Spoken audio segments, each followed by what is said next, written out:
السلام عليكم ورحمة الله وبركاته. ازيكم حبايبي؟ عاملين ايه؟ يا رب تكونوا بخير.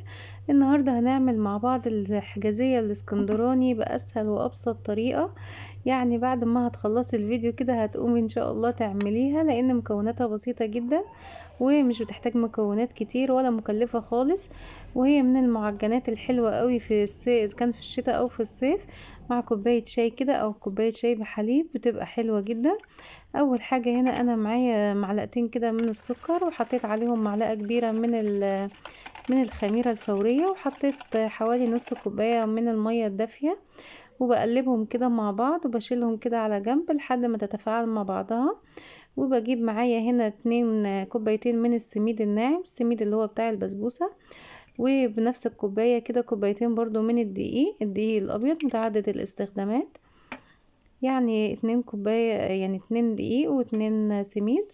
وحطيت نص كوباية من السكر، ورشة ملح صغيرة جدا، ورشة فانيليا.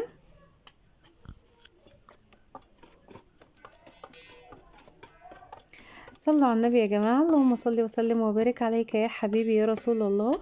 وبقلب كده المكونات الجافة كده مع بعضها.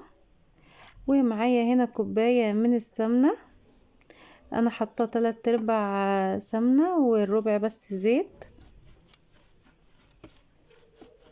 وبقلب كده كل الخليط كده مع بعض.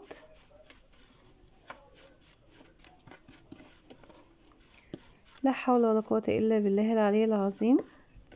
لحد ما الاقي خلاص المادة الدهنية بتاعتي اتشربت كل المواد الجافة معايا.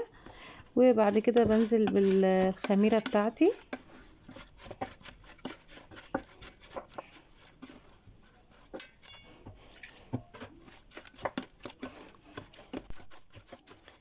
وبقلب اهو زي ما انتم شايفين كده.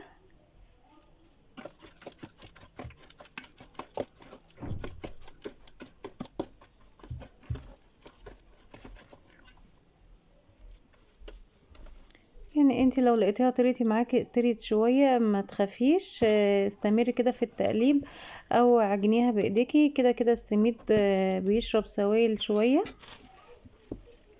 يعني انا ما استخدمتش مية خالص غير اللي في الخميرة بس. انتي برضو يعني حطي واحدة واحدة كده لحد ما تشوفي العجينة بتاعتك هتقبل معاكي قد ايه مية، لان طبعا احنا حاطين دقيق ومش كل دقيق غير التاني. انا جايبه السميد ده كده سايب من عند العطار، مش اللي هو الجاهز، مش بتاع البسبوسه الجاهز، لا جايبه السميد الناعم من عند العطار. وهنا حطيت معايا كوبايه ونص من السميد عشان اعمل الحشوه بتاعتي. انا سبت بقى البسبوسه سوري الحجازيه بتاعتي كده على جنب تخمر، وغطيت عليها. وهنا جبت كوبايه ونص من السميد وكوبايه من السكر، وحطيت عليهم معلقتين كبار من القرفة ومعلقتين كاكاو، عشان الكاكاو بيعزز اللون معانا والطعم كمان. وحطيت كده باكت من الفانيليا. ومعايا هنا مية برضو فترة كده من الحنفية، وبحط شوية بشوية كده لحد ما الخليط معايا كده يبقى عامل شبه الرمل المبلول اهو. هو المفروض اصلا انا ما كنتش حطيت له ميه تاني، كان كده كويس. بس انا طلعت الميه معايا زياده شويه، فانتوا خلوه كده زي الرمل المبلول كده.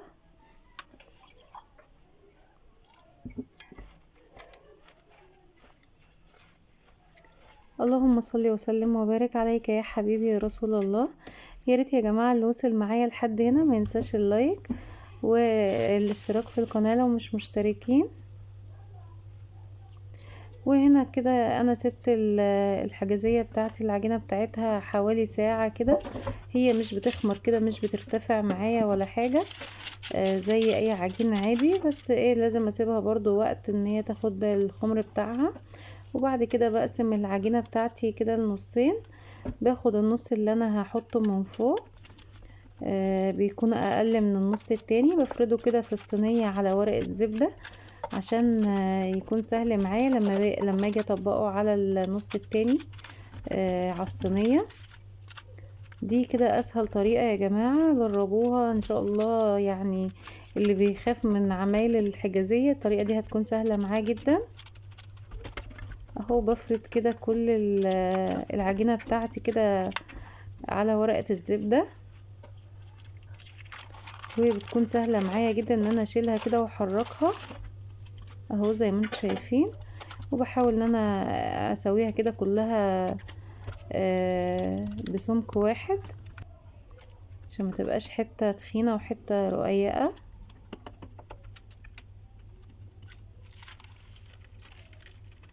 وبشيلها كده على جنب، وبجيب بقى الصينية بتاعتي، والاسهل انت تجيبي حاجة كده تحطيها عليها اكيد هتبقى اسهل بكتير. شايفين؟ وبعد كده بجيب الصينية بتاعتي كده بديها دهنة من الزيت او من السمنة، وممكن ما تدهنهاش خالص، هي العجينة بتاعتي واخدة كمية كويسة من السمنة، فان شاء الله مش تلزق معاكي ولا اي حاجة. وجبت كده النص التاني من العجينة بتاعة الحجازية بتاعتي، ده النص اللي كنت سايباه كبير شوية عن النص اللي بيتحط فوق، لاني بعمل له حرف كده من الجناب عشان الحشو بتاعي ما يطلعش بره كده ويتحرق اهو زي ما انتم شايفين. وبفرد العجينة بتاعتي كلها كده في القاعدة بتاعة الصينية.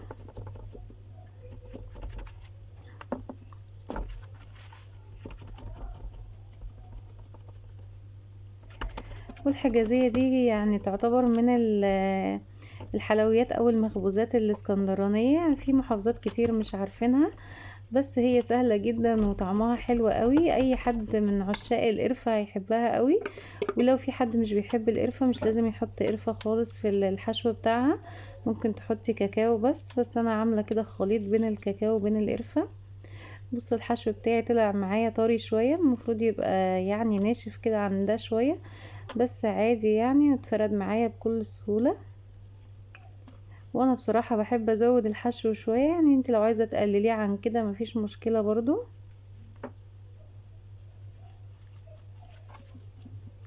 وبفرده كده في الصينية كلها زي ما انتم شايفين. وطبعا انا عملت العجينة حرف كده عشان الحشو ما يطلعش من الجوانب زي ما قلتلكوا.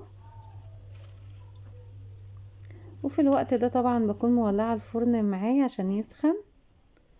وبعدين بجيب بقى الطبقة اللي انا فردتها على ورقة الزبدة اهو، بحطها كده بكل سهولة، لان طبعا انتي لو جبتي حتة حتة كده وتفرديها هتدوخك، الطريقة دي اسهل بكتير يا جماعة.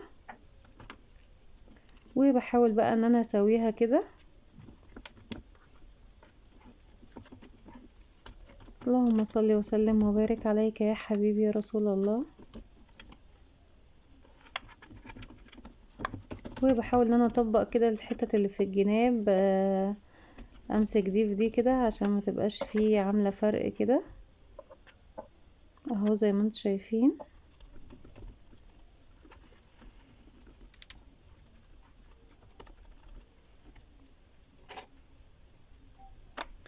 وبعدين بجيب الشوكة بقى، يعني هي الحجازية كده دايما بتبقى بتشكليها كده بشوكة، او زي ما انت عايزة التشكيل ده بتاعك انت يعني، بس الافضل ان انت تعمليها كده بشوكة زي ما انا بعملها كده. تعملي لها كده خطوط كده بالطول وبالعرض.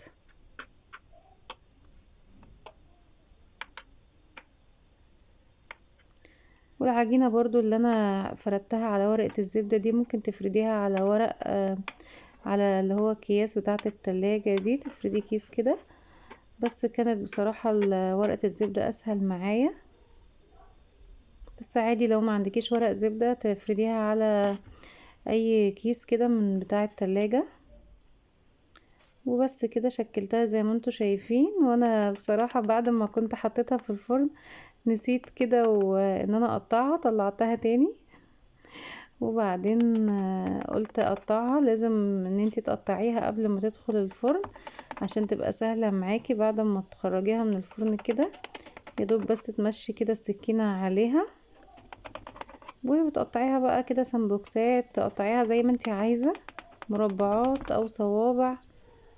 بصوا العجينة هي طريت معايا شوية لان كنت دخلتها الفرن مفيش دقيقتين وطلعتها تاني.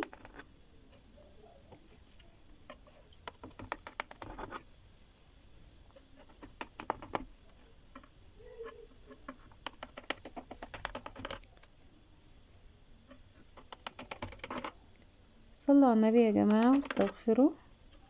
اللهم صل وسلم وبارك عليك يا حبيبي يا رسول الله.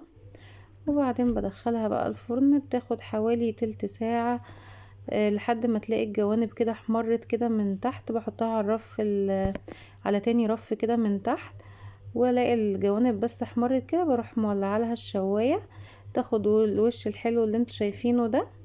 وانا هنا كان معايا شربات كده من اللي هو بتاع الحلويات، اديتها رشه كده من على الوش عشان تديني بس لمعه كده معايا، وكمان عشان انا ولادي بيحبوها مسكره شويه. انتي ممكن تعملي الخطوه دي وممكن لا خالص يعني، ممكن ما تحطيش عليها شربات لو مش حابه. انا حطيت حاجات بسيطه مش كتير عشان تديها بس لمعه كده، وكمان تديها تسكيره شويه. وكده كده احنا بنبقى حاطين في العجينه سكر، يعني هي بتبقى مسكره بس مش قوي يعني. وبمشي كده على التقطيعه بتاعتي اللي انا مقطعاها. انا طبعا ملحقتش اسيبها تهدى، برضو بقطعها وهي سخنه. وكانت في الوقت ده يا جماعه ريحتها ماليه البيت ما شاء الله، ريحه القرفه طالعه حلوه قوي. شايفين جمالها؟ لسه شايفين الدخان طالع منها. طبعا بتتفرفت مني عشان انا مسبتهاش تبرد. اول قطعة دي بتطلع كده مش مظبوطة قوي اهو، شايفين؟ حلوة قوي يا جماعة، وريحتها وطعمها مفيش بعد كده. جربوها وان شاء الله تعجبكم، وقولوا لي رأيكم في الكومنتات.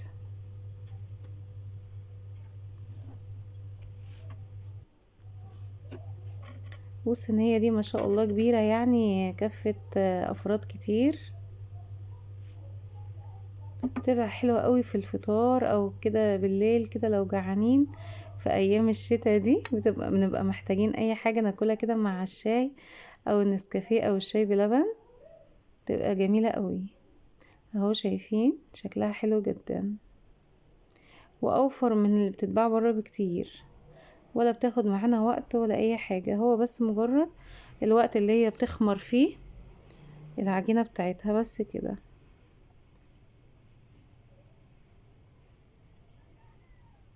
وهفتح لكم برضو واحدة عشان تشوفوها من جوه شكلها عامل ازاي. انا طبعا بحب فيها الحشو كتير زي ما قلت لكم، طعمها حلو قوي. وده كان فيديو النهاردة، استنوني بفيديو جديد ان شاء الله. بحبكم جدا، مع السلامة.